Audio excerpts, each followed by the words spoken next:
สวัสดีนักสู้ครับก็ไปกันต่อเลยครับงวดนี้ชุดคะแนนของเราไปที่92ครับก็คือตัวเนี้ยนะครับชุดเน้นของเรามาที่เข้า2ตรงๆครับเอาละเราก็จะไปต่อเลยครับก็จะเริ่มจากสูตรละหน่วย3สู้ครับงวดนี้ไปที่92ก็ถือว่ามาที่ชูวินเลยครับ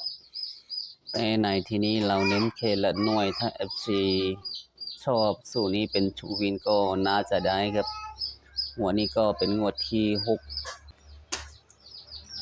ก็จะได้ไปที่2 7 8 4 1 9และ0เด่นอยู่ที่หลักหน่วยครับและซูมบีงวดนี้ก็เป็นงวดที่39นะครับงวดที่ออก92มาที่9งวดนี้ก็จะได้7 8 1 4แล้วก็2นะครับก็จะมี1 2 3 4 5 6ตัวครับและสู่คงที่10หน่วยของเราวันนี้ก็มาที่8ครับ4ไม่ใช่ครับมาที่9นะ92นะครับเอาละไม่ติดไว้นะ33งวดผิดไป1งวดสำหรับเลขคงที่ของเราครับ1 4 7 8 9ครับลองดูว่าจะมีให้เห็นไหมภายใน5ตัวนี้นะครับและสูดี1ดี2ครับงวดนี้ก็ชนไปที่2จับคู่ไปที่92ตรงๆนะครับงวดนี้ก็เป็นงวดที่2ของเราดี1ก็จะได้ตัวเนี้ยและดี2ก็คือตัวเนี้ยนะครับและสูตร4สูตรนี้เราจะเอาแค่10หน่วยครับถ้า FC เอาไปถึงหลักร้อยก็ไม่เคยพลาดสักงวดนะครับก็คืองวดที่5เลยออกไปที่079 0ก็ไปที่หลักร้อยนะครับแต่ถ้าเราเอาแค่10หน่วยก็พลาดไปงวดที่5นะครับเอาละวันนี้เราก็จะคู่แบบเดิมนะครับเราใช้ชุดคงที่ครับ FC เราก็ได้ดึงแต่ละซูมมาตรงนี้เรียบร้อยนะครับในที่นี้เราก็จะเริ่มคัดเลือกตัวเด่นของเราครับซึ่งเราใช้ละหน่วยก็นะครับ FC งวดนี้ละหน่วยเราก็จะใช้2 7 8 4 1 9 0มาคัดเลือกชุดคงที่ของเราครับก็จะไปที่01 10 04 40 08 80 09 90 11 12 21 44 13ไม่มีอยู่ในหลักหน่วยครับเราตัดออกเลยนะครับก็31ติด1 15ไม่ติดนะครับแล้วก็51ติด1 17 71 98 89 19 91 24 42 27 72 29 92 34 43ไม่ติดในหลักหน่วยครับ77 37 73ไม่ติดแล้วก็38 83ไม่ติด48 84 49 94 54 45ไม่ติดแล้วก็57 75ไม่ติด59 95 95ไม่มีนะครับ67 76 76ไม่มี68 86ก็ไม่มี78 87 88 39 93ไม่มี97 79 28 82 ก็ถือว่าเราตัดได้1 2 3 4 5 6 7 8 9 10 11 คู่นะครับเราก็จะเริ่มจะสู้ B นะครับก็คือเราใช้7 8 0 1 4 2มาคัดเลือกนะครับ7 8 0 1 4 2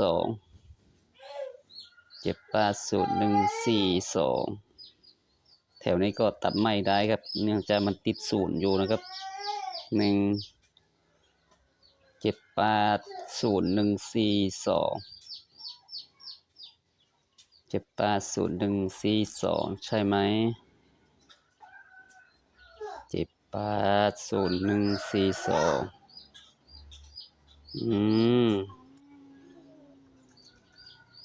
27 8 0 1 4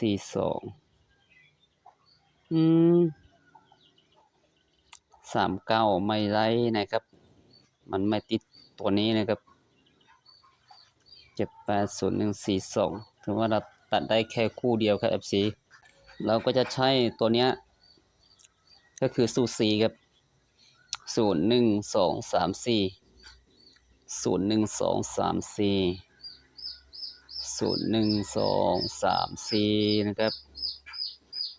0 1 2 3 4 98ไม่ติด0 1 2 3 4 77ไม่ติด0 1 2 3 4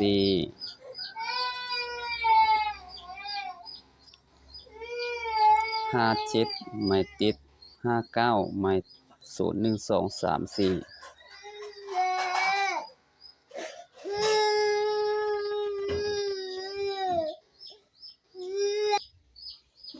ก็78 0 1 2 3 4ไม่ติดตัวเนี้ยเลยนะครับ0 1 2 3 4โอเคนะครับเอานะเดี๋ยวเราก็จะดึงตัวเนี้ยไปอีกทีครับเราก็ได้เขียนมาตรงนี้เรียบร้อยนะครับก็คือชุดที่เราคัดเลือกตัวเมื่อกี้ก็ดึงมาตรงนี้นะครับ FC หวังว่า FC ก็ไม่งงนะครับก็จะมี1 2 3 4 5 6 7 8 9 10 11 12 13 14 15 16 17 18 19 21 20 21 22 23 24 25 26 27 28 29 3 31 31 32 34ชุดตรงๆนะครับสุดท้ายเราก็จะหาตัวเด่นครับ FC ก็คือเราใช้ตัว D1 และ D2 ตัวชนจาก2สู้ก็จะชนไปที่4 3 8 5 1ก็จะมี5ตัวเราว่าถ้ามี5ตัวแบบเนี้ยโอกาสเข้านี่ก็จะสูงครับเราจะเอาแค่ตัวที่ติด1ตัว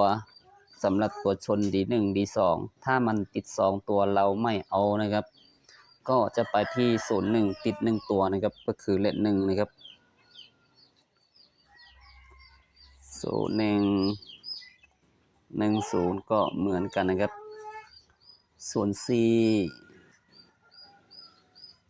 40 08และ80 09 90มันไม่ติดนะครับ11ติด1ตัว21ติด1ตัว12ก็ติด1ตัวคือติด1ครับ44ติด1ตัว31มันติด2ตัวเราว่าโอกาสที่จะมา2ตัวก็จะน้อยที่สุดกับ FC ถ้างั้นเราไม่เอา1331นะครับ51ก็เหมือนกัน17ก็ติด1ตัวคือเลข1ครับ71ก็เหมือนกันนะครับ19ติด1ตัวนะครับ91ก็1ตัว24ติด1ตัว42ก็1ตัวครับ27 72ไม่ติด29 92ไม่ติด34ติด2ตัวเราไม่เอานะครับ ก็ไปที่3จิตติด1ตัวนะครับ38ติด2ตัว48ติด2ตัว8449ติด1ตัวคือติด4ครับ54ติด2ตัว28ติด1ตัวนะครับ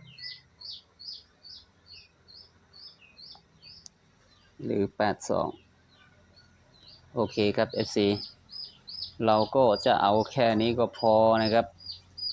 เราไม่ตัดลงไปแล้วนะชุดเต็มของเราก็คือตัวนี้เลยนะครับและชุดเด่นก็จะติดอยู่ในวงตรงนี้ถ้า FC ชอบก็ลองดูครับคลิปนี้ก็มีแค่นี้ครับโชคดีครับ